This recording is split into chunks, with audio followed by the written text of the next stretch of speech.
Shemeji. Vipi shemeji? Poa, habari? Safi tu. Karibu. Asante sana. Vipi, jamani nimemkuta?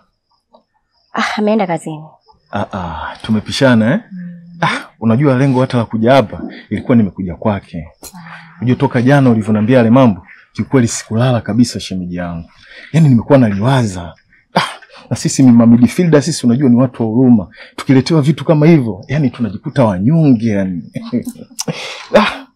Lakini shemeji, nikutoe wasiwasi. Mimi kama Mdeme nitahakikisha ili swala ninalimaliza. Na ndoa yako inarudi inakaa kwenye mstari ulionyooka. Jana wajua yule mwenzio alisema atanigia namba yako lakini hakunipa. Sasa naona sio vibaya nigeie namba ili nikupe mrejesho.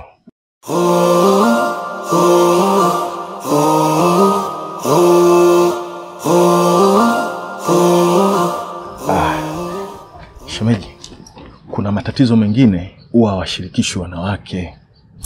Si unanielewa? Kuna matatizo mengine yanamalizika kiume. Unajua sisi wanaume ndo tunayajua matatizo ya wanaume wenzetu. Shemeji, kuna masuala mengine ni ya kumaliza wanaume na hataki kushirikishwa wanawake. Sawa, umeshaniamini mimi, niamini shemeji yangu. Mimi nitalimaliza hili swala. Usimwambie mke wangu. Mimi kama kutakuwa nimepata idea yoyote, nitakupigia simu, nitakwambia niko wapi, utakuja, tutaangalia mipango inavyoenda, kila kitu kitakaa sawa. Sawa shemeji yangu?